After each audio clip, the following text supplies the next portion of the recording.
হে নারী সমাজ শুনে যান, ধৈর্যের পরাকাষ্ঠা হযরত আইয়ুব আলাইহিস সালামের সঙ্গিনী হযরত রহিমা আলাইহিস সালামের জীবন সব আইয়ুবকে ছেড়ে দিলেন। সারা শরীরে ঘা, দুর্গন্ধ, শুধু চোখ আছে আর কোন রকম জিহ্বাটা বেঁচে আছে, তার ঠোঁট পর্যন্ত ঘা হয়ে গেছে। শয়তান একদিন আল্লাহকে বলল, আল্লাহ তোমার আইয়ুবরে অনেক অর্থের মালিক বানাইছো আল্লাহ। আইয়ুব নবী পৃথিবীতে অনেক সম্পদশালী ছিলেন, অনেক সম্পদের মালিক ছিলেন। হযরত আইয়ুব আলাইহিস সালাম এত সম্পদ আল্লাহ থেকে দিয়েছিলেন, বহু পরিমাণে সম্পদ আমার আল্লাহ দিলেন। শয়তান একদিন বলল, রব্বি তোমার আইয়ুব তোমার জিকির করে ইবাদত করে অনেক সম্পদ তুমি দিয়েছ, যদি সম্পদ তার থেকে ছিনে নাও তাহলে তোমার আইয়ুব আর তোমার জিকির করবে না, তোমার ইবাদত করবে না। আল্লাহ আমি চ্যালেঞ্জ করলাম, তোমার আইয়ুব তোমার জিকির করবে না, কারণ তুমি তার সম্পদ দেওয়ার কারণে তোমার জিকির করা আইয়ুব তুমি সম্পদ নিয়ে গেলে তোমার আর জিকির আইয়ুব কোনোদিন করবে না। প্রিয় উপস্থিতি, হযরত আইয়ুব আলাইহিস সালামকে আল্লাহ পরীক্ষা শুরু করলেন। অনেক সম্পদ আল্লাহ দিলেন, সম্পদ শুধু আল্লাহ দিলেন, আল্লাহ রোগ দিয়ে দিলেন। রোগ আমার রব তাকে রোগ দিয়ে দিলেন। রোগটা কি? শরীরের মধ্যে ঘা হলো। ঘা হতে হতে হতে হতে সারা শরীরে ছড়িয়ে পড়ল ঘা। সারা শরীরে ঘা ছড়িয়ে পড়ে একেবারে মুখ পর্যন্ত ঘাতে ভরে গেল, শুধু তার জিহ্বা বাদ রইল। আল্লাহ আইয়ুব আলাইহিস সালাম আল্লাহকে ডাক দিয়ে বলেন, ইয়া রব, সারা শরীরে ঘা দিয়েছ, ইয়া রাব্বি শুধু জিহ্বাখানা এখনো তাজা আছে। আল্লাহ আমি জানি আমার জন্য পরীক্ষা দিচ্ছ, আল্লাহ আমার ঘা হয়ে যাক, আমার আপত্তি নাই, কিন্তু আমার জিহ্বাটাকে তুমি অক্ষত রেখে দাও, কারণ এই জিহ্বাখানা দিয়ে আমি তোমার জিকির করি। একবার জোরে বলেন সুবহানাল্লাহ।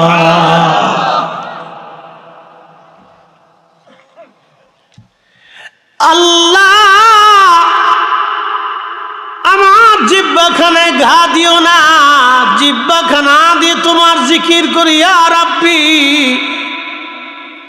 এত পরিমাণে ঘা হলো, শুধু ঘা হলো না, তার শরীরে দুর্গন্ধ ছড়ায় গেল। শুধু দুর্গন্ধই হলো না, জমি জমা সন্তান সন্ততি যা ছিল সব মারা গেল। সমস্ত সন্তান আল্লাহ নিয়ে নিল, তার জমি জমা যা ছিল সব সে একবারে ফকির, নিঃশেষ হয়ে গেল। গ্রামের মানুষকে সে অঢেল পরিমাণে দান করত, প্রতিবেশীরা তার বাড়ির পাশে ক্ষুধার্ত থাকতো না। এমন এক সময় শরীর থেকে দুর্গন্ধ ছড়াইল, গন্ধের কারণে গ্রামের মানুষ থাকতে পারে না। আল্লাহ এত পরিমাণে গন্ধব দিলেন, হযরত নবী আইয়ুব আলাইহিস সালাম সব তারপর হয়ে গেল। গ্রামের মানুষ বলল, আইয়ুবকে আমাদের এলাকায় আর রাখা যাবে না, আইয়ুবরে আমাদের এলাকা থেকে বের করে দাও। গ্রামের মানুষ হযরত আইয়ুব আলাইহিস সালামকে বের করে দিল। আইয়ুব নবী বের করে জঙ্গলের পাশে যখন দিয়ে আসলো, বহুদূর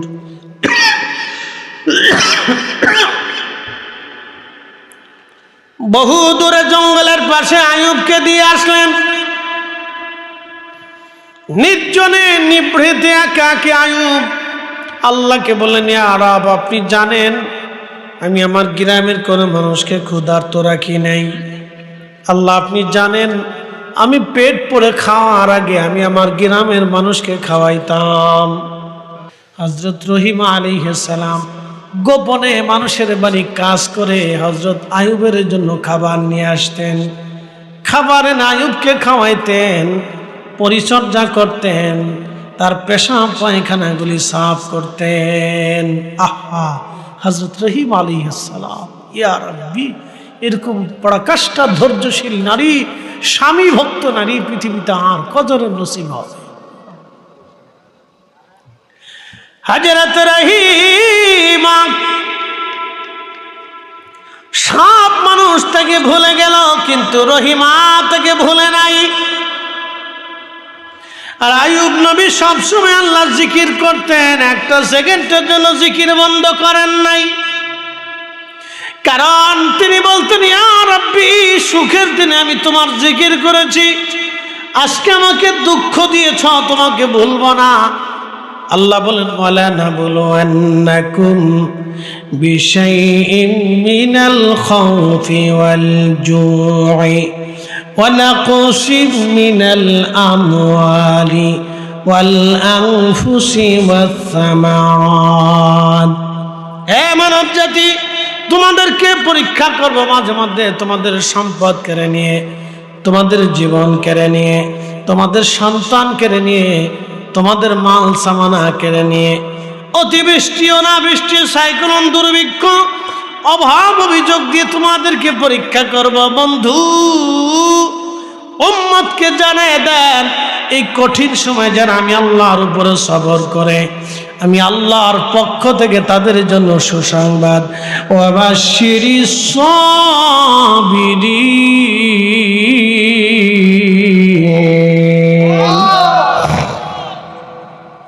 আমি আল্লাহর পক্ষ থেকে সবরকারীদের জন্য সুসংবাদ। নবী, সবরকারীদের জন্য সুসংবাদ আপনি বলে দেন। হযরত রহিমা স্বামী আইয়ুব আলাইহিস সালামের জন্য খাবার নিয়ে আসতেন। খাবার কাজ করে করে গোপনে গোপনে খাবার নিয়ে আসতেন, কিন্তু মানুষেরা জেনে ফেলল রহিমা তার স্বামীর কাছে যায় খেদমত করে। সবাই চিন্তা করলো, রহিমা যদি স্বামীর কাছে খেদমত করে, রহিমার শরীর থেকে রোগ যদি আমাদের গ্রামে ছড়ায় যায়, তাহলে সর্বনাশ হয়ে যাবে। রহিমারে কেউ কাজ করতে নেবা না, সারা অঞ্চলের মানুষ রহিমারে আর কেউ কাজে নেয় না। হযরত রহিমা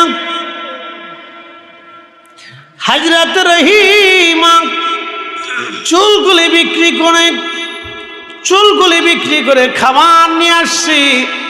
হযরত আইয়ুব আলাইহিস সালামের কাছে খাবার নিয়ে আসছে। প্রত্যেক দিন আইয়ুব আলাইহিস সালাম ডাক দেয় রহিমারে, আমার অভাব অভিযোগ যতই হোক, তুমি কোথা থেকে খাবার আনো বলো।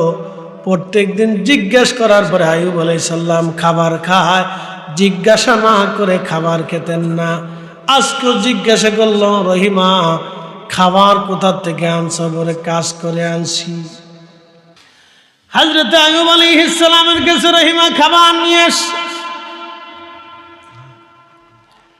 রে রহিমা, কোথা থেকে খাবার আনছো? বলে না, বলে স্বামী চিন্তা করতে হবে না, কাজ করে খাবার এনেছি। হযরত আইয়ুব আলাইহিস সালাম বলেন, না রে রহিমা, তুমি চুল বিক্রি করে খাবার আনছো, তোমার চুল আমাকে দেখাও। রহিমা বললেন, স্বামী হ্যাঁ, কেউ আমাকে কাজ দেয় না, সমাজের মানুষ আমাকে কাজ করতে দেয় না। সবাই বলে আপনার রোগ নাকি আমার মাধ্যমে সারা গ্রামে ছড়িয়ে যাবে।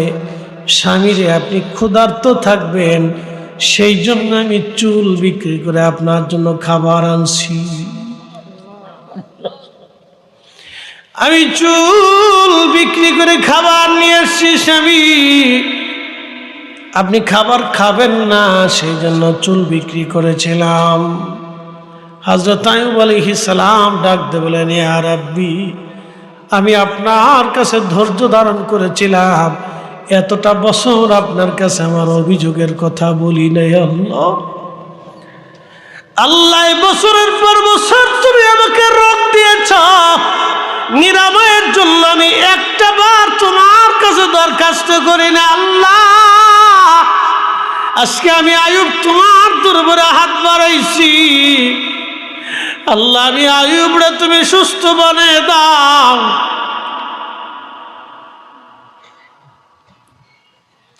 হযরত রহিমা চলে গেলেন বহুদূর। আইয়ুব আলাইহিস সালাম সিজদায় পড়ে গেলেন, ইয়া রাব্বি, সুস্থ না বানাইলে আমি সেজদা থেকে আজ উঠবো না। তুমি আমার সমস্ত শরীরে বছরের পর রোগ দিয়ে পরীক্ষা করছো আল্লাহ, তোমার পরীক্ষা আমি ধৈর্য ধারণ করেছিলাম। ইয়া রব, আজকে আমি সেজদা থেকে উঠবো না যদি আমার রোগ তুমি শেফা না করো। কারণ আমার স্ত্রী চুল বিক্রি করে আজ খাবার এনেছে। ইয়া রব, তার মাথায় তো আর কোনো চুল নাই। আল্লাহ, আমার রোগ থেকে সেবা করো। আল্লাহ, যদি না করো তোমার আয়ুব আর কখনো সেজদা থেকে মাথা উঠাবে না। আল্লাহ ডাক দে বলো, আয়ুব ধৈর্য ধারণ করেছো তুমি, তুমি অনেক বড় ধৈর্যশীল। আমি আল্লাহ তোমার দোয়া কবুল করলাম। আয়ুব রে, পাশে একটা কুয়া আছে। হযরত আয়ুব পাশে একটা কুয়া আছে। এই কুয়ার পানি আমি আল্লাহ বরকতময় করে দিয়েছি। ওই কুয়ার থেকে তুমি পানি পান করো, গোসল করো, আমি রব্বুল আলামিন তোমাকে শেফা দিয়ে দেব। হযরত আয়ুব আলাইহিস সালাম কুয়ার বসে যাইয়া ওই কুয়ার পানি দিয়ে তিনি গোসল করলেন। গোসল করিয়া পানি পান করলেন। গোসল করার সাথে সাথে আল্লাহ সব রোগ ভালো করে দিলেন। 1 মিনিটও দেরি হয় নাই। একসাথে বলেন আল্লাহু আকবার। একসাথে বলবেন আল্লাহু আকবার। ধৈর্য, জোরে বলেন কি? ইয়া আইয়ুহাল্লাযীনা আমানুস্তাঈনু বিস-সাবরি ওয়াস-সালাহ। হে ঈমানদার, তোমরা আমি আল্লাহর সাহায্য নাও 2 পদ্ধতিতে। 1 নম্বরে নামাজ, 2 নম্বরে সবর, ধৈর্য। 1 নম্বরে নামাজ, 2 পদ্ধতি, ধৈর্য। নামাজ এবং ধৈর্যের মাধ্যমে তোমরা আমি আল্লাহর কাছে সাহায্য নাও। ইন্নাল্লাহা মা'আস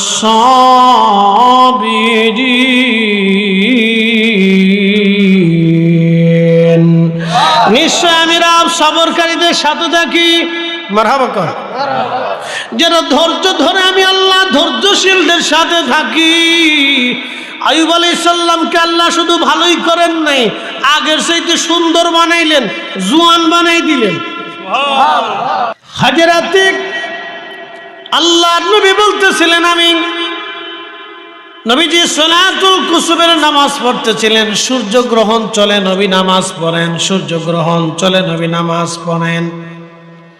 বলে, ফরিদে হুজুর কারণ কি? নবীজি বলতেন, সাহাবীরা রে, সূর্যগ্রহণ লেগেছে, যদি আমার রব চান এই সূর্যটাকে বন্ধ করে দিতে পারেন, আর কোনোদিনও সূর্য উদয় না হতে পারে। সূর্যের আলো যদি আল্লাহ কেড়ে নেন, তাহলে কখনো কোনোদিন আর সূর্য উদয় হবে না। প্রত্যেক দিন নিয়মতান্ত্রিক ভাবে সূর্য যিনি উঠান তিনি আমার আল্লাহ, আর সূর্য যিনি ডুবান তিনি আমার আল্লাহ। প্রত্যেক দিন আলো দিয়ে দেন আমার আল্লাহ। যদি সূর্যের আলো না হতো, পৃথিবী অন্ধকারে ডুবে যাইত। একবার অন্ধকারে ডুবে গেলে গাছ, তরুণতা পাতা, মাছ, সৃষ্টি কিছুই বাঁচত না। সব অন্ধকারে নিমজ্জিত হয়ে যাইত, ধ্বংস হয়ে যাইত। তার মানে আলো আধার যিনি দেন তিনি আমার আল্লাহ। তুলিজুল লাইলা ফিন-নাহারি ওয়া তুলিজুন নাহারা ফিল-লাইল।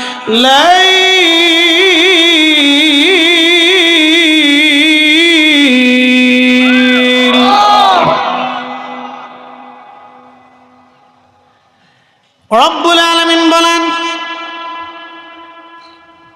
আমি দিন থেকে রাত বের করি, আর রাত থেকে দিন বের করি, দিন থেকে রাত বের করি, রাত থেকে দিন বের করি, অন্ধকার থেকে রজনীর, অন্ধকার থেকে আলো, আলো থেকে অন্ধকার। আমি আল্লাহ পরিবর্তন ঘটাই নিয়মতান্ত্রিক ভাবে। 1টা সেকেন্ড আগে হবে না, পরে হবে না। আমার রব আমার আল্লাহ নিয়মতান্ত্রিক ভাবে আমার আল্লাহ আমার রবে আলো আধার করে দেন। মিরপুরের মুসলমান, মাইকের আওয়াজ যত দূর পর্যন্ত যাচ্ছে নবী বললেন, সাহাবী রাবি বলতেছেন আমরা দেখলাম নবীজি নামাজ পড়েন সালাতুল কুসুফ। সূর্যগ্রহণের সময় নামাজ পড়তে হয়, সূর্যগ্রহণের সময় সূর্যের দিকে তাকাইতে হয় না। ওই সময় নবী বললেন তোমরা সালাত আদায় করো, নামাজ পড়ো।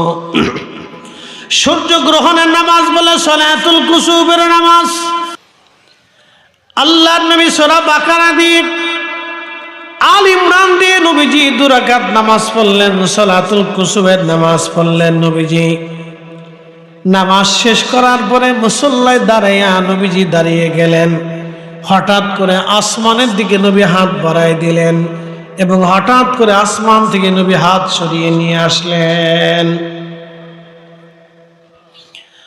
সাহাবীরা বলেন, ইয়া রাসূলুল্লাহ, জীবনে বহু নামাজ আমরা আপনার দেখেছি, বহু নামাজ আপনার পিছনে পড়েছি নবী গো, এরকম নামাজ কোনোদিন দেখি নাই। আপনি দীর্ঘ রুকু করলেন, দীর্ঘ সেজদা দিলেন, দীর্ঘ সূরা পড়লেন, ইয়া নবী আল্লাহ। নামাজ শেষ করলেন, হঠাৎ করে আসমানে হাত বাড়াইলেন, কারণ কি? নবীজি জবাব দেয়া বললেন, সাহাবীরা রে, আমি আল্লাহর বেহেশত দেখেছিলাম, খোদার বেহেশতর ভিতরে আঙ্গুর ফল আমি দেখেছিলাম। প্রেমের পূর্বাসী মনোযোগ দিবেন। আমি আগে বলেছি, আমি যাহা বলি মূল্যবান কথা বলার চেষ্টা করি, বুঝার মতো কথা বলার চেষ্টা করি, যদিও সময় কম নেব। মনোযোগ দিয়ে কথাগুলি শুনে যাবেন।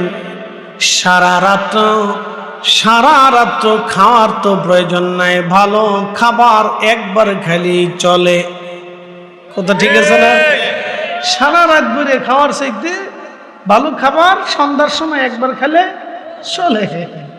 তো মনোযোগ দিয়ে যে কথা বলছিলাম, আবতার মানে নির্বংশ, রসুলকে গালি দিত, কষ্ট দিত।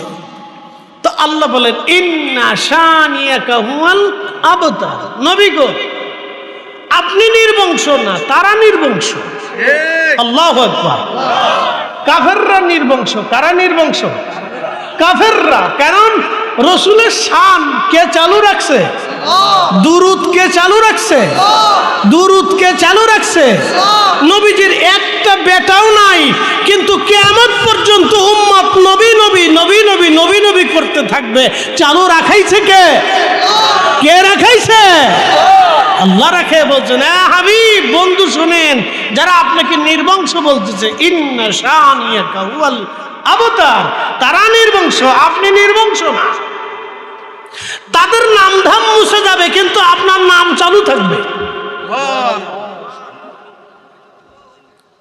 আমার রসুলের নাম চালু থাকবে। প্রিয় উপস্থিতি হাজিরিন, মনোযোগের সাথে কথাগুলি শুনবেন। এখন আমার প্রশ্ন হলো, কাফেররা নবীকে আবতার বলে কষ্ট দিত, আমার আল্লাহ শুধু ইন্না শানিয়াকা হুয়াল আবতার বলে আমার আল্লাহ জবাব দিয়ে দিতে পারতেন, কিন্তু কাউসারের কথা কেন বললেন? প্রশ্ন আছে না? ওই তো না, আমি দিই ভিডিও হবে না, কেউ দেখতেছে? আচ্ছা ঠিক আছে, এটা লাগতো না তো, ক্যামেরা হচ্ছে তো, এটা 10-15 দিন পর এমনি পাইবেন। আচ্ছা ঠিক আছে, এই আর কি শখ করছে তো হুজুর, এটা একটু ভিডিও থাক, বই বই দেখুন। আচ্ছা, মানুষের মন তো অনেক সুন্দর করে আল্লাহ তৈরি করছে, কিন্তু এই মনই আবার মানুষই নিজে অসুন্দর করে ফেলে। কথা ঠিক আছে না? আল্লাহ কিন্তু মনটাকে সুন্দর করেই সৃষ্টি করে, মানুষটাকে কুলুষিত করে আল্লাহ করে, বান্দা করে ফেলে। তো আল্লাহ কিন্তু শুধু উত্তর দিতে পারতেন, ইন্না শানিয়াকা হুয়াল আবতার। এই উত্তর শুধু নবীকে আল্লাহ দিয়ে দিতে পারতেন, কিন্তু ইন্না আ'তাইনাকাল কাউসার আল্লাহ কেন বললেন? প্রশ্ন। এটা না বললেও তো পারতেন, কেন বললেন? এর অর্থ হলো নবীজির মন খারাপ লাগতেছিল। এখন উত্তর যে দিব এটা সুসংবাদ শোনাইলে নবীজির ভালো লাগবো, খুশি হইব, কারণ নবী হচ্ছে আল্লাহর মেহবুব। মেহবুব মেহবুব কথা বলেন ঠিক কিনা? মেহবুব। আমাদের দেশে একদল আছে, তারা অর্থ করে ওয়াশহাদু আন্না মুহাম্মাদান আবদুহু ওয়া রাসূলুহু। আবদুহুর তাফসীর করতে যায় ব্যাখ্যা করে রাসূল হচ্ছে আল্লাহর দাস। মুফাসসির না মুখাসসির? মুখাসসির। মুফতি না মুখতি? মুখতি। মুফতি না তো মুখতি বলে। কারণ কি? সে আব্দুহুম দিয়ে রসুলরা দাস বোঝায়। আমরাও দাস, আর নবী দাস হতে পারে? হাবিব কখনো দাস হয় না? হাবিব কখনো চাকর হয়? এ বন্ধু কখনো চাকর হয়? বন্ধু কখনো চাকর হয়? আপনার সন্তান কখনো চাকর হয়? আপনার বেটি কখনো চাকরানি হয়? আপনার মেহবুব কখনো চাকর হবে? না না না না, মেহবুব তো মেহবুবই। এই জন্য আল্লাহ মেহবুবকে খুশি করার জন্য ইন্না আতাইনাকাল কাউসার সূরা কাউসার নাজিল করে বলে, হুজুর নিশ্চয় নিশ্চয় আপনাকে হাউজে কাউসারের মালিকানা আমি আল্লাহ লিখে দিয়ে দিলাম। হাউজে কাউসার আপনার। সাহাবে کرام বলেন, হুজুর হাউজে কাউসার কি? নবী বলেন, এটা বেহেশতের একটা নদী, এটা মেহেশ্বরের মাঠে আল্লাহ দিয়ে দিবে, শুধু আমার মালিকানায় থাকবে, আমার জিম্মায় থাকবে, আমি যাকে চাবো তাকেই নদীর পানি পান করাবো। একসাথে বলবেন আল্লাহু আকবার। বুঝে যাওয়া জরুরি। আমি আপনাকে অল্পতে রসুলের শান বুঝেছি। যে বুঝে সে অল্প বুঝে, যে বুঝে না সারা রাত বুঝলে বুঝতো না। ওয়াজ করলে কি লাভ, শুনলে কি লাভ?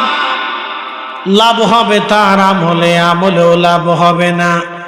নবী প্রেম না থাকলে দিলে, নবী প্রেম থাকলে দিলে লাভ হবে কম, আমলে সুপারিশ করবে নবী রোজ হাসরের ময়দানে। জ্ঞানী যারা বুঝে তারা শুধু ইশারায়, নাদানের বুঝাইতে পারে আছে কে কোথায়। জ্ঞানীর মতো জ্ঞানী হলে অল্প কথাই বুঝে, কচুর মতো কচু হলে অল্প জালে সিজে। ঠিক কিনা? তাহলে আশা করি মেহবুব বুঝাইতে পারছি। এ মিরপুরবাসী মনোযোগ দিবেন, এই সেই জান্নাত, জান্নাতের ভিতরে এই নদীটা প্রবাহিত হবে। নদীর পাশে এক ধরনের পাখি থাকবে। আল্লাহর নবী বলেন, ওমর পাখিগুলি এত সুন্দর করে আল্লাহ বানিয়েছে, এতই সুন্দর, কোন চোখ কোনোদিন দেখে নাই, কোন হৃদয় কখনো কল্পনা করে নাই। এত সুন্দর সুন্দর পাখি নদীর পাড়ে ঘোরাফেরা করবে। মারহাবা বলে। বিলে যদি পাখি থাকে তাহলে বিল খুব সুন্দর দেখায়, কথা ঠিক আছে না? জঙ্গলে পাখি থাকলে কিচির মিচির করলে জঙ্গলে মজা লাগে। এই জন্য পাখি আল্লাহর দেওয়া সৌন্দর্য। পাখি মারবেন না, হত্যা করবেন না। এই জন্য সরকার পাখি মারাকে দণ্ডনীয় অপরাধ করে দিচ্ছে। সুন্দর কাজ করছে। তাহলে বাঙালি জাতিও খাইয়ে শেষ করে দিত। এগুলো আখালা জাতি, খালি খাইতে থাকে খাইতে থাকে।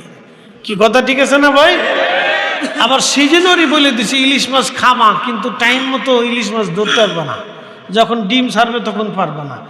বাংলা সরকার খুব ভালো একটা কাজ করছে, বুদ্ধিমানের কাজ করছে। যে এই সিস্টেমটা চালু করছে তার ধন্যবাদ দেওয়া দরকার। দোয়া করি, যদি বাইসে থাকে হায়াত দিক, আর মরে গেলে আল্লাহ মাফ করে দিক, দোয়া করি। ভালো একটা কাজ করছে, এগুলো বুদ্ধিমানের কাজ করছে। সে পাখি মারবে না, পাখি বেঁচে থাকবে। পাখির শব্দ আসলে ভালো লাগে, মজা লাগে। এটা আল্লাহর সৃষ্টি, খুব মজার কাজ। দেখেন বেহেশতের ভিতরে পাখি পাবে, সুন্দর সুন্দর পাখি, যা দেখলে আপনার নয়ন জুড়িয়ে যাবে। প্রিয় নবী বললেন, ওই নদীর দুই ধারে এত সুন্দর সুন্দর পাখি থাকবে। অমর রে, ওই পাখি যারা খাবে তারা ওই পাখির চাইতেও সুন্দর আল্লাহ তাকে বানাই দিবে। যত দিন যাবে তত জান্নাতের মানুষ সুন্দর হইতে থাকবে, আর দুনিয়াতে যত দিন যায় তত খালি বুড়া হইতে থাকে। চুল পাইকে গেছে, দাড়ি পেকে গেছে দাদা। শেষ, জিন্দেগি শেষ। দুনিয়াতে যত টাইম যাবে শুধু বুড়া হতে থাকবেন, জান্নাতে যত সময় যাবে তত সুন্দর হতে থাকবেন। মারহাবা কর, জান্নাতে যাইবেন নি? আল্লাহ তো নিবই, আল্লাহ নিব রে দাদা, চিন্তা করো না তুমি, আল্লাহ লইব ইনশাআল্লাহ। আল্লাহ আমরাও লইতো। মারহাবা কর না, জান্নাতে আমরা যাব। আল্লাহর উপর ভরসা আছে না নি? এখন বলেন হুজুর কি করতে চাই? একটা কাজ করতে হবে, আল্লাহ ওয়াজ করে দিয়েছে, ফাসাল্লি লিরাব্বিকা ওয়ানহার। জুর উম্মতকে বলেন তারা যেন সালাত আদায় করে, কুরবানি করে, সালাত আদায় করে, কুরবানি করে। এখন তো কুরবানি হয়ে গেছে গা, কুরবানি কি আল্লাহর জন্য না ফ্রিজের জন্য? আল্লাহ না দাদা, ফ্রিজের লেগে দেয়। 3 ভাগের 1 ভাগ রাখতে পারবেন, 2 ভাগ না দিলে কুরবানি হইতো না। আমরা সাধারণ মানুষও বুঝি। এখন কুরবানি হয়ে গেছে গা ফ্রিজের লেগে, কুরবানি আল্লাহর লেগে দেয়। কুরবানি হয়ে গেছে ফ্রিজের জন্য। আল্লাহ বলেন তোমরা কুরবানি দাও আল্লাহর জন্য। একসাথে বলুন মারহাবা। কুরবানি কার জন্য? আল্লাহর জন্য। সালাত কার জন্য? এখন সালাত হয়ে গেছে কয়েক সিস্টেম। একগুলো বতরের নামাজ। এই যুবক ভাইরা শুনে যান, বতরের নামাজ বলে, বতরের নামাজ কি? শুধু শুক্রবারে নামাজ পড়ে। আজকে জুমা গেছে, আজকে মুসল্লি জুমার দিনে যা পাইছেন আসর রক্তে নাই, মাগরিবে নাই, এসে নেই, ফজরে গেলে হারিকেন ধরিয়ে লাইট মাইরিয়ে খুঁজেও পাবেন। কথা ঠিক আছে না? মুসল্লি নাই, এর নাম দিছি বতরে নামাজ, সিজনালি নামাজ। আর এক নামাজ আছে রাজনৈতিক নামাজ। নির্বাচন আসলে দেখবেন যে বেটা মুইতে ফানিল না, হ্যাঁ তো নামাজে খারাইছে। নামাজ না বললে ভোট দিত না, এটার নাম দিছি রাজনৈতিক নামাজ। আর একটা নামাজ আসলে বিয়াই নামাজ। বিয়াই বাড়ি নতুন এসে চিন্তা করলো নামাজ যদি না যায় তো বিয়াই কি মনে করবে, তো বিয়ের লগে লগে লগে নামাজ যায়, এটার নাম দিছি বিয়াই নামাজ। এটা নামাজ।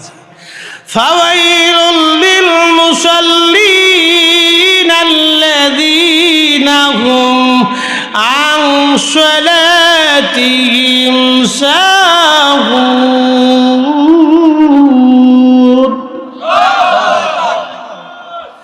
তারা লোক দেখানো নামাজি, মানব দেখানো নামাজি। নামাজের 4 পয়সা মূল্য হবে না। মিরপুরের মুসলমান কথা বুঝে যেতে হবে, ওয়াজ শুনে ওয়াজ বাড়ি নিয়ে যেতে হবে। আল্লাহর নবী বললেন ওই হাউজে কাউসারের পানি যদি তোমরা পেতে চাও তাহলে তোমরা শোনো, তোমাদেরকে নামাজ পড়তে হবে।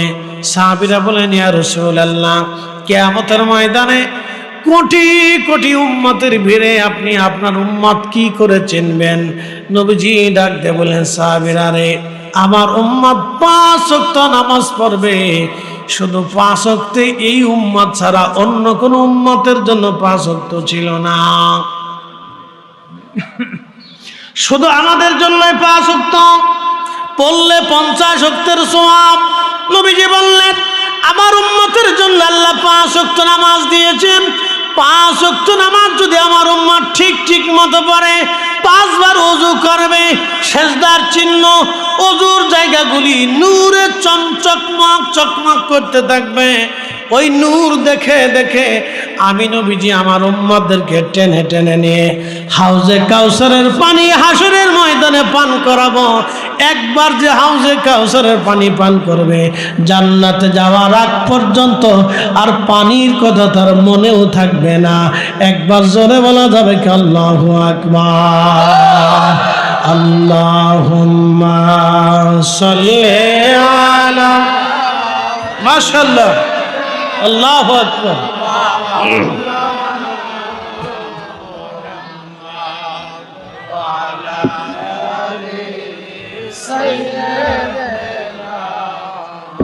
মাশাআল্লাহ, ঠিক আছে।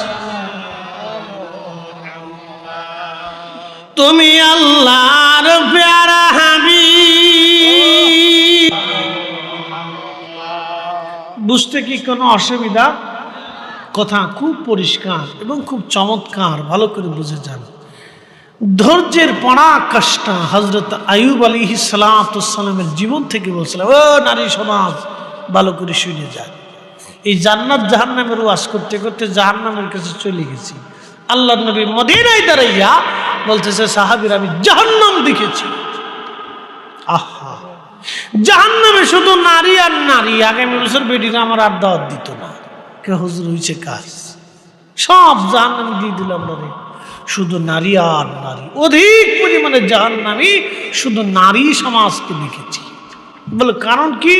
এই মিরপুরে বহু নারী আছে, এই অঞ্চলে এই থানায় নবীনগরে বহু মেয়ে আছে 6 মাসে ওযু করে না। তা জিজ্ঞেস করেন 6 মাসেও সে ওযু করে না, খালি আলটা সোনু ফটর কদ্দুর ওই যে আড়া মাডাই দিয়ে মুখে মাখে মনে করি যে এটা মাখলি বুঝি বিরাট সুন্দরী হওয়া যায়। হেতারে দেখলে হাসেও হাসে, দূর আমরা ফানির ভিতরে থেকে তো আরো সুন্দর। তোর এত মাইককে সুন্দর হইতে না, আমরা ফানির ভিতরে থেকে আল্লাহ আমরা আরো বেশি সুন্দর বানাইছি। নামাজ ওযু করে না, লোটে নষ্ট হবে, ওযু করে না। বহু নারী ওযুই করে না। চি চি চি চি, নামাজ কেমনে পড়বে? নামাজই বুঝে না। বহু নারী সমাজ, কতটা ভ্রান্ত তার মধ্যে এই সমাজ আছে আপনি কল্পনা করতে পারবেন। আমার পশম দাঁড়িয়ে যাচ্ছে, আল্লাহর কসম করে বলি। সেদিন এক ভদ্র মহিলা আমাকে ফোন দিয়ে বলল, হুজুর আমার স্বামী নিজের সৎ বোনের মেয়েকে বিয়ে করছে। বিয়ে কি হয়েছে? আহা, আমার পশম দাঁড়াই গেল। লা হাওলা ওয়ালা কুওয়াতা ইল্লা বিল্লাহ। আর এক ভদ্রলোক আমাকে কানে কানে এসে বলতেছে, হুজুর একটা মাসালা বলেন। কি মাসালা? বাবা তার মেয়ের সাথে জেনা করে। সি সি সি সি, আহা। বল স্ত্রী কি এখনো আছে? মহিলা আমার কাছে জানতে চেয়েছে, আপনার কাছে বলতে বলেছে। আমার শোনার পরে বুঝতেছে আমি যে দুনিয়াতে আসি না নাই বলতে পারতেছি। আহা, কি সমাজ, কি মুসলিম! কল্পনা করা যায় না যে মানুষ এতটা ডিভোশন হয়ে গেছে। বাপের কাছে মেয়ে নিরাপদ না। হাই হাই হাই, মুসলমান কত নিচ পর্যন্ত চলে গেছে। আমার এই চাঁদপুরে মাহফিলে যাওয়ার পরে আমার কাছে কানে কানে এসে বলতেছে, কি করবো এখন, ফাইসালাটা কি? আমি যে মাসালা দিব, উত্তর দিব, আমি তখন উত্তর খুঁজে পাচ্ছি না। বলে এটা কি করে হয়, এটা কি করে হয়, কি করে সম্ভব? লা হাওলা ওয়ালা কুওয়াতা ইল্লা বিল্লাহ। আমি বললাম কিয়ামত খুব সন্নিকটে চলে আসছে। এই জন্য আপনাদেরকে ওয়াজ আমরা কেন করা ভাষায় বলে বলে শোনাই, বুঝতে হবে। বাচ্চাদেরকে কেন বসতে বলি, বোঝার দরকার। কেন নারীদেরকে মাহফিলে বসার দরকার, কেন আমাদের যুবকদেরকে মাহফিলে আসার দরকার, এটা আমাদের শোনা প্রয়োজন। আল্লাহ নবী বলেন, উম্মাত আমি শুধু জাহান্নামে দেখেছি নারী সমাজ আর নারী সমাজ। ইয়া রাসূলুল্লাহ, কিসের জন্য? বলে কুফরি করার জন্য। কুফরির জন্য নারী সমাজ জাহান্নামে। সাহাবায়ে কেরাম বলতেছিলেন, ইয়া রাসূলুল্লাহ কুফরি করলো কেমনে? আল্লাহর সাথে বলে না। তাহলে আপনি রাসূলের সাথে কুফরি করেছে? বলে না। তাহলে কার সাথে কুফরি করলো? বলে স্বামীর সাথে কুফরি করেছে। বলি ইয়া রাসূলুল্লাহ স্বামীর সাথে কেমনে কুফরি করে? নবীজি বললেন, সাহাবীরা স্বামীর সাথে কুফরি করে কেমনে তোমরা শুনে নাও।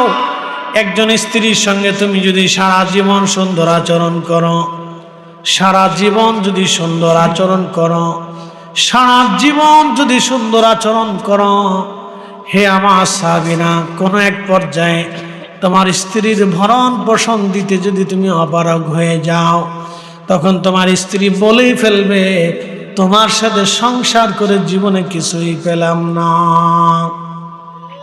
শুধু এই অকৃতজ্ঞতা করার কারণে একজন নারী জাহান্নামে চলে যাবে। সাহাবীরা জাহান্নামে চলে যাবে। শুধু স্বামীর সাথে কুফরির কারণে নারী জাহান্নামে চলে যাবে। জাহান্নাম জাহান্নাম ফিনারি জাহান্নাম খালিদিনা ফিহা। তাদের জন্য জাহান্নাম কতদিন? চিরদিন। চিরদিন কাফেররা জাহান্নামের মধ্যে থাকবে। নবীজি বললেন, সাহাবীরা, নারী শুধু জাহান্নামে যাবে স্বামীর সাথে কুফরি করার জন্যে, নাফরমানি করার জন্যে। একজন নারী জাতি জাহান্নামে। আমি মদিনায় দাঁড়াইয়া দাঁড়াইয়া জাহান্নামে দেখলাম শুধু নারী আর নারী, নারী আর নারী, নারী সমাজ। হে নারী সমাজ, শুনে যান, ধৈর্যের পরাকাষ্ঠা হযরত আইয়ুব আলাইহিস সালামের সঙ্গিনী হযরত রহিমা আলাইহিস সালামের জীবন। সব আইয়ুবকে ছেড়ে দিলেন, সারা শরীরে ঘা, দুর্গন্ধ, শুধু চোখ আছে আর কোন রকম জিহ্বাটা বেঁচে আছে, তার ঠোঁট পর্যন্ত ঘা হয়ে গেছে। মিরপুরবাসী মনোযোগ দিয়া শুনবেন। প্রিয় নবীজি ডাক দিয়ে বলেন, সাহাবীরা, আমি জাহান্নাম দেখলাম। এত সময় নবীজি বলতেছে, আমি জান্নাত দেখেছিলাম। জান্নাতের বর্ণনা দিলেন। জান্নাত কত সুন্দর, এত সুন্দর জান্নাত। নবীজি বলতেন, উম্মত রে, জান্নাতের ভিতরে আল্লাহ তোমাকে এমন রমণী দান করবে, সতী সাধবী স্ত্রী থাকবে তোমার, তোমার সঙ্গিনী। বেহেশতের ভিতরে তুমি তো কাটাবা দীর্ঘকাল। কত কাল? আল্লাহ পাল কত দীর্ঘ, আল্লাহ নিজে বলে দিয়েছে। জান্নাতুন তাজরি মিন তাহতিহাল আনহারু খালিদিন খালিদিনা ফিহা আবাদা।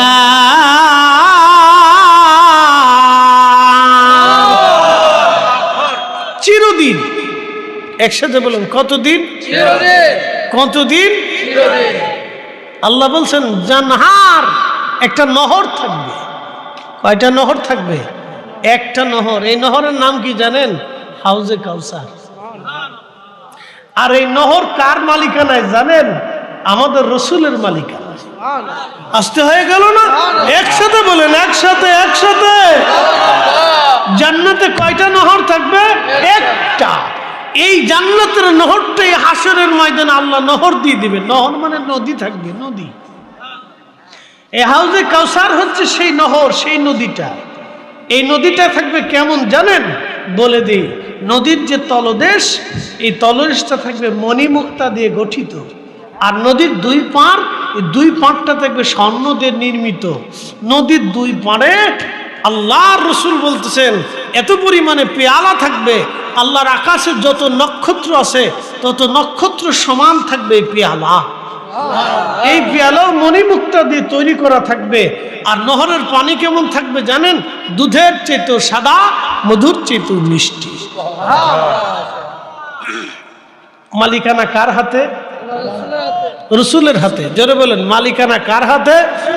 রসুলের হাতে।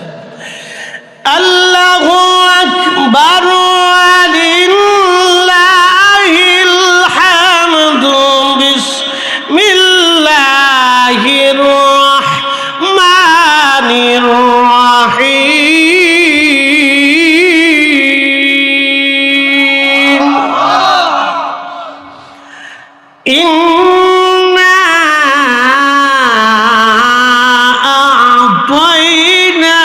আ'তাইনাকাল কাউসার। মালিকানা কার হাতে? রসুলের হাতে। মালিকানা কার হাতে? তাহলে জান্নাতে গেলেও রসুল লাগবে। ঠিক আসতে বলেন কেন? হাউজে কাউসারে পানি লাগবে না? তো পানি পাইতে হলে, বেহেশতে পানি খাইতে হলে তো রসুলের অনুমতি লাগবে। কি কথা কন না কেন? আল্লাহ আপনাকে রসুলের কদম মুবারকের মুখী এমন ভাবে করে দিছে যে হাসরে তো লাগবেই লাগবে, বেহেশত গেলেও নবী লাগবে। আরো জোরে বলেন। এই জন্য আমরা সুন্নিরা নবী নবী করি। কি কথা কন না কেন?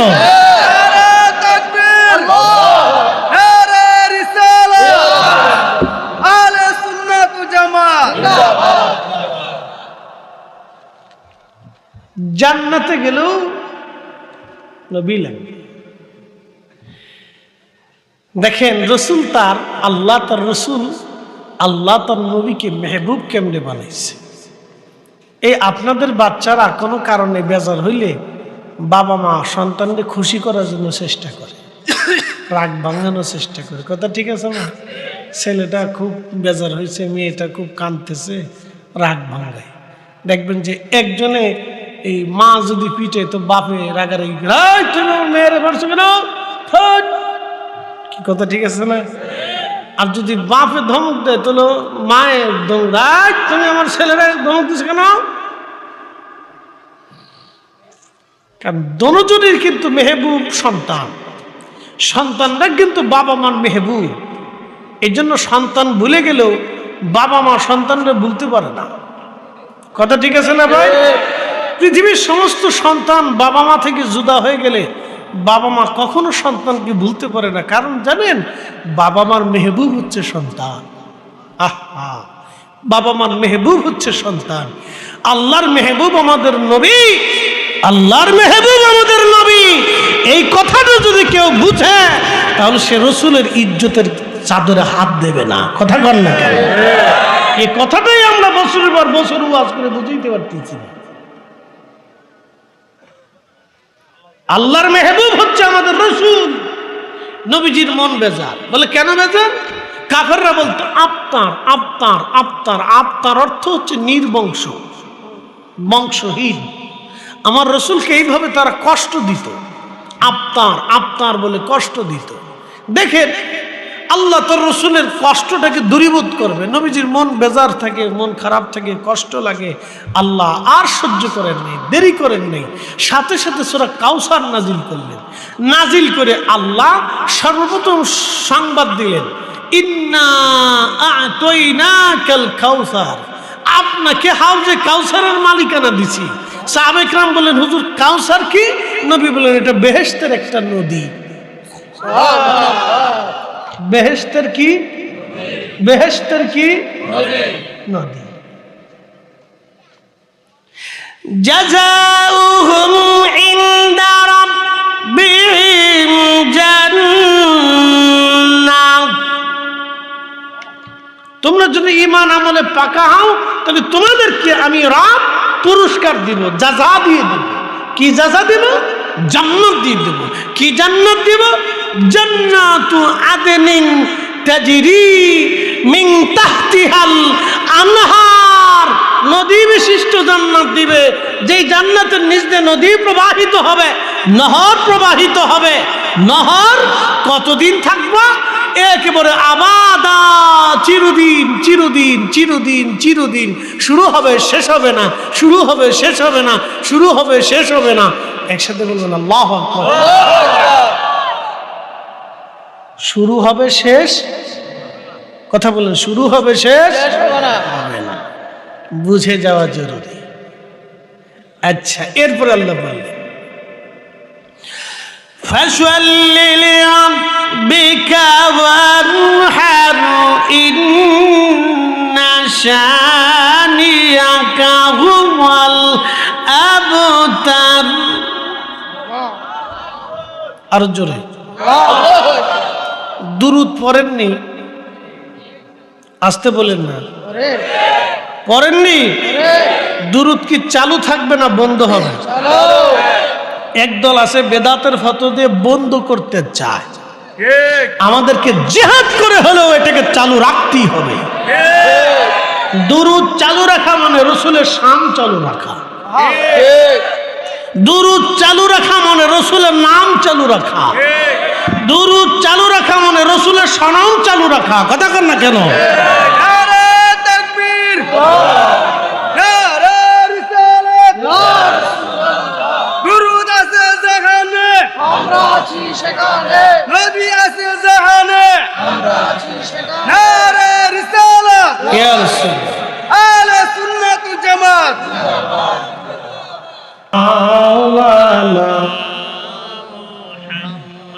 নবীর ইশকে জানো দিল ভাই, এ ভুবনে কাঁদে না, রোজ হাসরে ভাইজান তারা নবীজির দেখা পাবে না। আল্লাহুম্মা সাল্লি আলা মাশাআল্লাহ মাওলানা মুহাম্মদ ওয়া আলা আলি সাইয়্যিদিনা।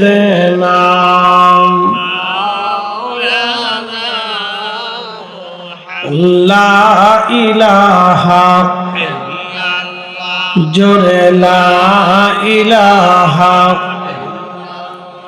হক লা ইলাহা হাসবি রাব্বি জাল্লাল্লাহ মা ফি কলবি গায়রুল আহনুর মুহাম্মদ সাল্লাল্লাহু লা ইলাহা ও লা ইলাহা হক লা ইলাহা লা ইলাহা ইল্লাল্লাহু মুহাম্মাদুর রাসূলুল্লাহ সাল্লাল্লাহু আলাইহি ওয়াসাল্লাম।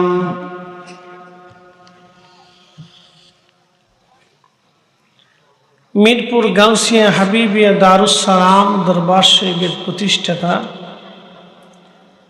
জনাব হকিকতুস সালাতের ফয়েজপ্রাপ্ত শাহ সুফি আল্লামা আব্দুস সালাম পীর সাহেব কেবলা রহমতুল্লাহ আলাইহির ৩৭তম বার্ষিক ইসালে সওয়াব মাহফিল সুন্নি মহাসম্মেলনের সম্মানিত সভাপতি আলহাজ আব্দুল আলিম সাহেব, হাজি আব্দুল সালাম সাহেব এবং প্রধান অতিথি জনাব জয়দিল হোসেন সাহেব আজকের শুভ আগমন করিবেন আলহাজ আল্লামা হুসেন আহমদ আল হাবিবি পীর সাহেবপুর কেবলাপুর কোয়েল গাউসিয়া হাবিবিয়া দরবার শরীফ পীরজাদা ডক্টর সদরুদ্দিন আহমদ পীর সাহেব কেবলা সহ সকল আমন্ত্রিত অতিথিবৃন্দ, সম্মানিত আলোচক, প্রধান আকর্ষণ বিশিষ্ট ইসলামী চিন্তাবিদ মুফতি জয়নাল আবিদিন সিরাজি সাহেব ঢাকা। আমার আগে আপনাদেরকে আলোচনা করে শোনাচ্ছিলেন আল্লামা মুফতি শেখ হাবিবুর রহমান রেজভী সাহেব খলিফা রেজভী দরবার শরীফ নেতৃত্বে আমন্ত্রিত সম্মানিত উলামা ইকরাম, সুফি খলিলুর রহমান পীর সাহেব সহ সকল অতিথিবৃন্দ, সম্মানিত মেহমানবৃন্দ, সকলকে মোবারকবাদ। প্রধান মেহমান সাইদুল ইসলাম সোরাব, আবু জামাল সরকার, শরীফুল ইসলাম শরীফ এবং নুরে আলম সাহেব সহ সকল অতিথিবৃন্দ, সম্মানিত আলোচকবৃন্দ, ওলামা ইকরাম, এলাকার গণ্যমান্য ব্যক্তিবর্গ, সম্মানিত মুরব্বী, কলিজার টুকরো যুবক, পর্দানিশীল সম্মানিত মা বোনেরা, সকলের প্রতি মোবারকবাদ। আজকের আমাদের নিবেদক গাউসিয়া দরবার শরীফের পীর সাহেব জনাব পীরজাদা মুফতি শফিউল্লাহ আল কাদরি সাহেব সহ আপনারা জানায় সুন্দর বাগানকে সাজাইছেন, উদ্দেশ্য কি?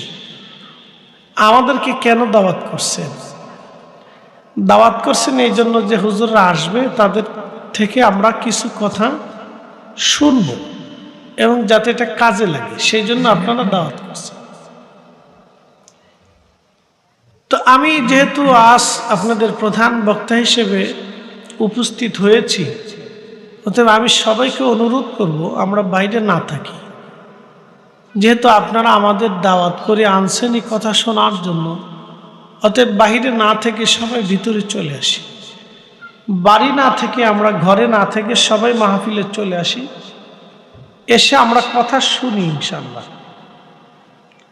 আচ্ছা বলেন, এই পৃথিবী একদিন ধ্বংস হবে কিনা? হবে না ভাই? হয়ে যাবে। কুল্লু নফস, এমন কোন জীবন নাই দাইকাতুল মউত, তাকে মৃত্যুর স্বাদ আস্বাদন করতে না হবে। সবাই মারা যাবে। আপনার বাড়ির কুকুরটা সে মারা যাবে, আপনার বাড়ির কুকুরটা সে মারা যাবে, আপনার বাড়ির আদরের পোষা বিড়ালটাও সেও মারা যাবে। আপনি যে গাভীটা লালন পালন করতেছেন দুধ খাওয়ার জন্য, বাচ্চা নেওয়ার জন্য, দেওয়ার জন্য, সেই গাভীটাও মারা যাবে।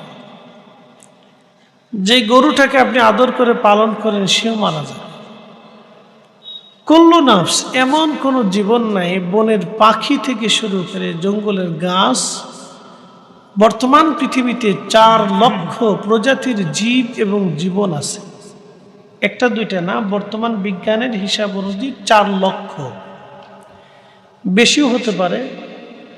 বিজ্ঞানের হিসাব তো আর এটা 100% কনফার্ম না, কনফার্মটা আল্লাহর কাছে। তো 4 লক্ষ প্রজাতির জীব জীবন সবাই কি হবে? মারা যাবে, মৃত্যুর স্বাদ নিতেই হবে। তো বাস্তব সত্য, ইউনিভার্সাল ট্রুথ, চিরন্তন সত্য, আমরাও মৃত্যুর স্বাদ নিব। তো আপনারা আমাকে দেখতেছেন, আমাদের আগে ভালো ভালো বক্তারাও কবরে চলে গেছে, যাদের ওয়াজ শোনার জন্যে হাজার হাজার মানুষ এসে পাখির মতো বসে থাকত, সে সময় বক্তারাও কবরে চলে গেছে। যারা এরকম বড় বড় ইন্তজাম আয়োজন করত, সে সমস্ত মানুষও কবরে চলে গেছে। আমরাও চলে যাব। এখন প্রশ্ন, আল্লাহ পৃথিবীতে আমাদেরকে কেন পাঠাইলেন? আল্লাহ আমাদেরকে কেন পাঠাইলেন? উদ্দেশ্য কি আল্লাহর? তা আল্লাহ উদ্দেশ্যের ভিতর বলছেন ইল্লা লিয়াবুদুন, এই জন্যই পাঠাইছি যে তারা আমি আল্লাহর গোলামি করবে, আমার ইবাদত করবে। আপনি লক্ষ্য করেন, কুত্তা সে কিন্তু আল্লাহর জিকির করে, বিড়াল আল্লাহর জিকির করে, নদীর মাছ আল্লাহর জিকির করে। সাইয়েদনা হযরত ইউনূস আলাইহিস সালাতু ওয়াস সালামকে মাছের পেটে আল্লাহ নিয়ে নিলেন। ইউনূস মাছের পেটে, ইউনূস আলাইহিস সালাম। তো মাছের পেটে নেওয়ার পরে ইউনূস আলাইহিস সালামকে যেই মাছে খাইল, সেই মাছের আর এক মাছে ধরল, সেই মাছে সেই মাছকে খাইল। তাহলে মাছ কত বড় হবে?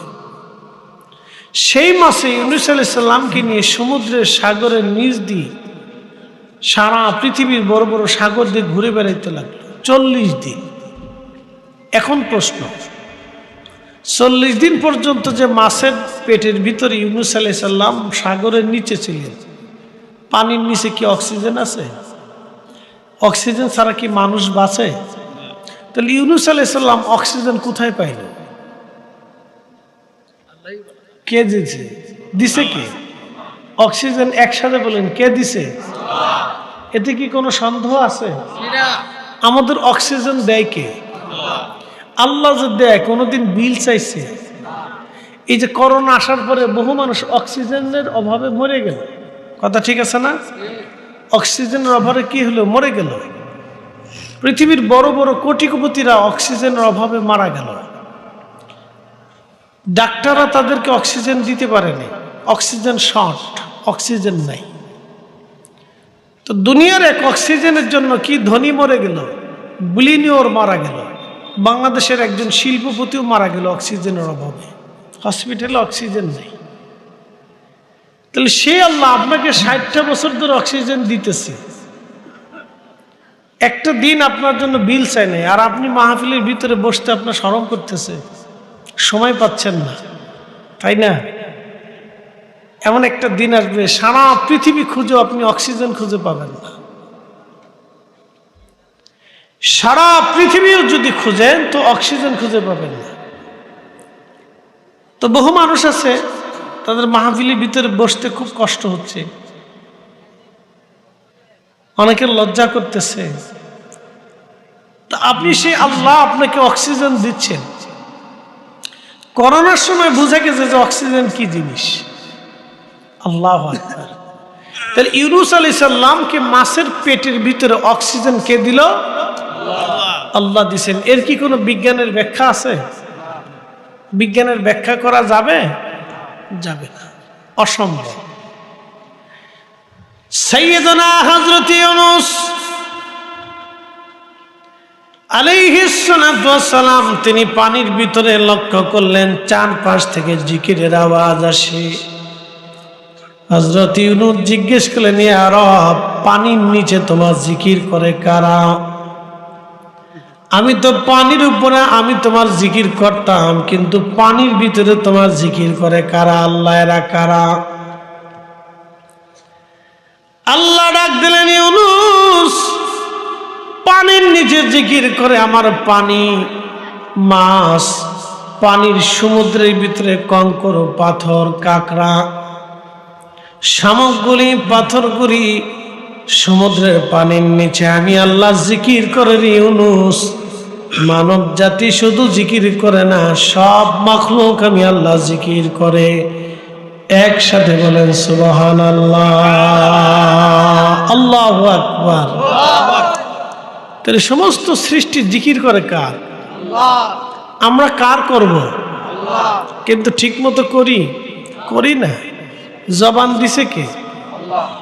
বন্ধ করে দিলে পৃথিবীর কেউ আছে আপনার জবান খুলে দিবে? নাই, পৃথিবীর কেউ নাই। তাহলে আল্লাহর দেওয়া জবান দিয়ে আল্লাহ জিকির করতে আমাদের লজ্জা হবে কেন?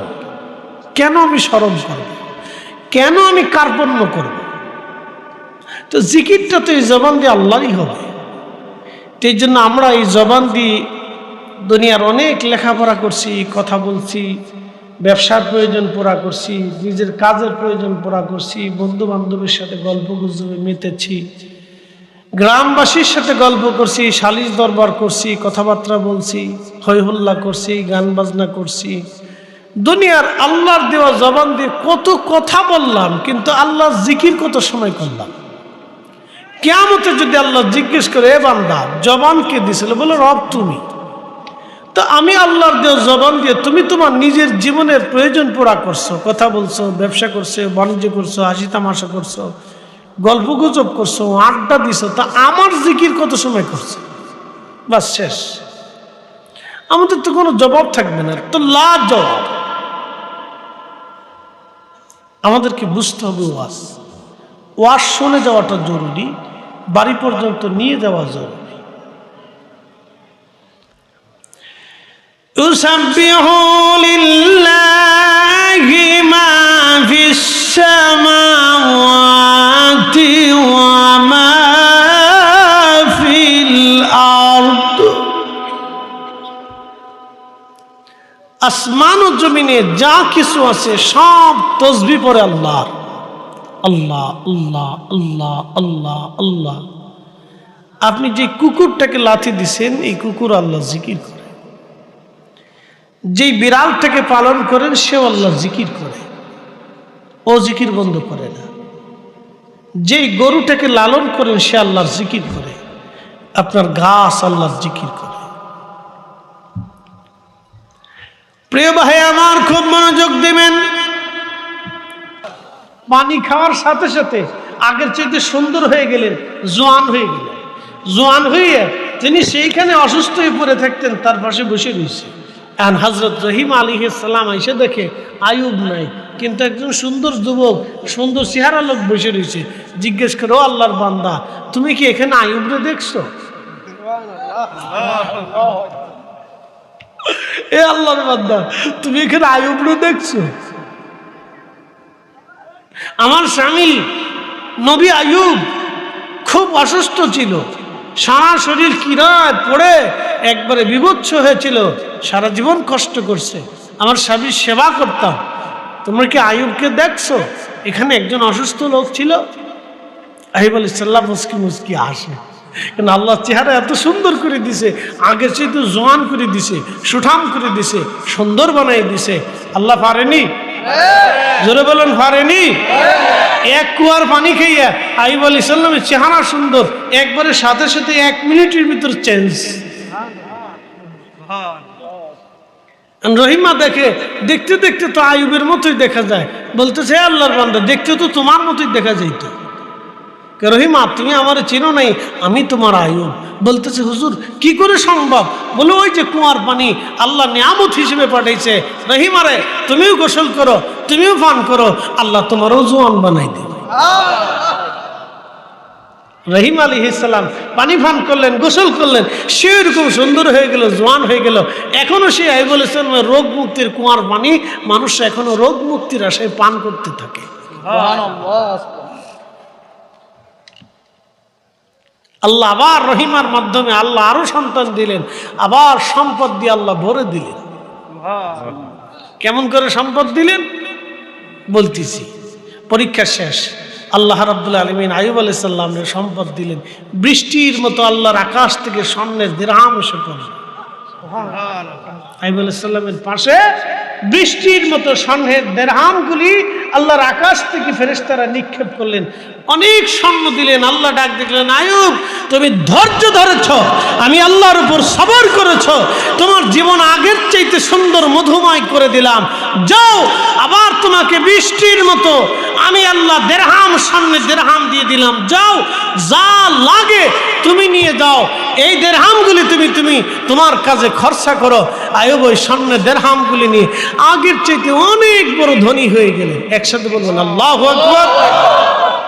তাহলে আল্লাহর পথে যদি আপনি সবর করেন, আশা করি আল্লাহ আপনার জন্য উত্তম পুরস্কারের ব্যবস্থা করে রাখছে। কথা বলেন ঠিক কিনা? নারী সমাজ এই জন্য স্বামীর খেদমত আর স্বামীর প্রতি মহাব্বত, আনুগত্যতা আপনাকে একবারে সর্বোচ্চ শিখরে হযরত রহিম আলাইহিস সালামের সাথে হাসন রসন করাই দিবে। যিনি স্বামীর খেদমত করে শ্রেষ্ঠ হয়েছিলেন, যার প্রশংসা আল্লাহ নিজে করেছেন। আল্লাহু আকবার। হযরত রহিম আলাইহিস সালামকে আল্লাহ তিনি দান করলেন। আইয়ুব আলাইহিস সালামকে আল্লাহ বহুদিন পরে রোগ মুক্তি করে দিলেন। পরীক্ষা করছিলেন নবীদেরকে আল্লাহ। নবীর এরকম পরীক্ষা অন্তর্ভুক্ত হতে আল্লাহ আমাদেরকে দুনিয়াতে পরীক্ষা করবেন। বলে কি? আল্লাহ কোরআনে বলছেন, আল্লাযী খালাকাল মাউতা ওয়াল হায়াতা লিয়াবলুয়াকুম আইয়ুকুম আহসানু আমালা।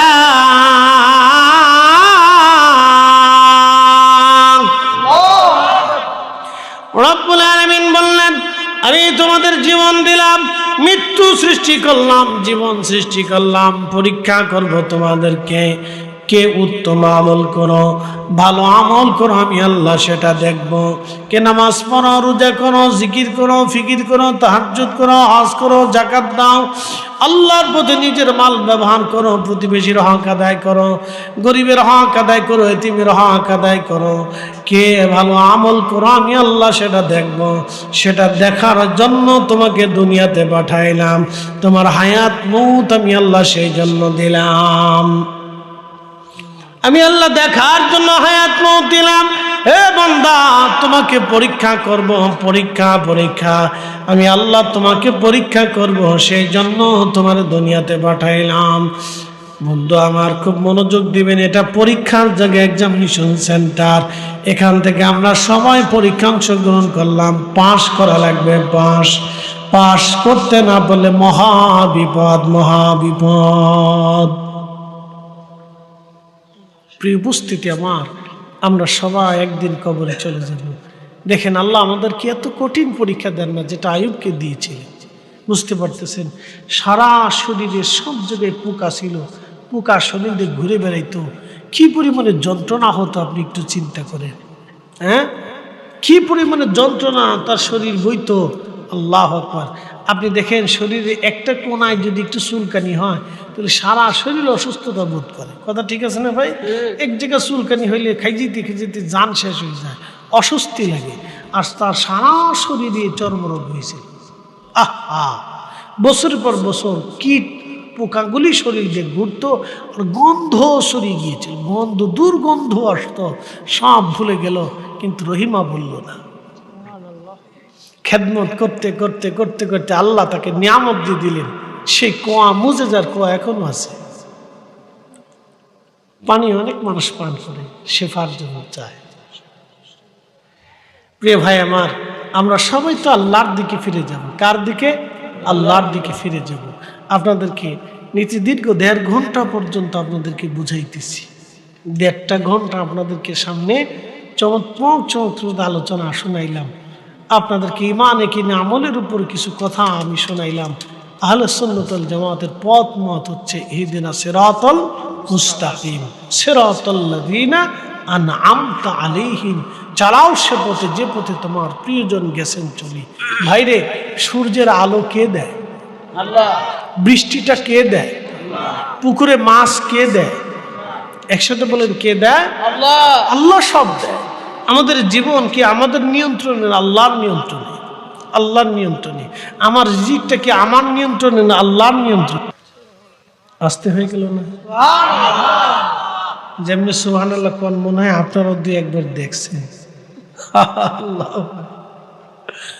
নবীজি জান্নাত দেখলেন, জান্নাতে আঙ্গুর ফল দেখলেন। আচ্ছা বলেন তো, যে নবী মদিনায় দাঁড়ায় বেহেশত দেখে, আঙ্গুর ফলও দেখে, সে নবীজি মদিনার থেকে আজকের মাহফিল দেখে না? দেখে। একসাথে বলে, আওয়াজ দিয়ে বলে, দেখে। আমরা বললে হয়ে যাই বেদাতি। আমরা কি হয়ে যাই? বেদাতি। তো ঠিক আছে, অসুবিধা নেই, আমরা বেদাতি হইলাম, তারপর আমরা বিশ্বাস করেই যাব। কথা ঠিক আছে না ভাই? আমাদের ভাষায় না রসুলের ভাষা, রসুলের ভাষায় বিশ্বাস করে যাব। নবীর কর্মে, আমাদের কর্মে না, রসুলের কাজে আমরা বিশ্বাসী হব। রসুলের কাজে আমরা বিশ্বাসী। কে বেদাতি বললো আর সুন্নতি বললো ওটা আমার দেখার বিষয় না। তো উপস্থিতি, মনোযোগ দিবে। তো প্রিয় নবী বলতেছে, সাহাবীরা, আমি বেহেশত দেখেছি, আঙ্গুর ফল দেখলাম, লোভনীয় চমৎকার আঙ্গুর, যা চোখ কখনো দেখেনি, হৃদয় কখনো কল্পনাও করেনি যে এত মজার আঙ্গুর হবে, এত মজা লাগবে, এত টেস্ট হবে সে আঙ্গুরটা। আমি আঙ্গুরটা দেখে মদিনাবাসীর জন্য আঙ্গুর আনার জন্য হাত বাড়িয়ে দিয়েছিলাম। আমার লোভনীয় আঙ্গুরটা দেখে আমি আর থাকতে পারিনি। আর জান্নাত, আমার মদিনার মানুষের জন্য আঙ্গুর আনার জন্য আমি আসমানে হাত বাড়িয়ে দিয়েছিলাম, বেহেশতে হাত বাড়াইছিলাম। কি বুঝেন?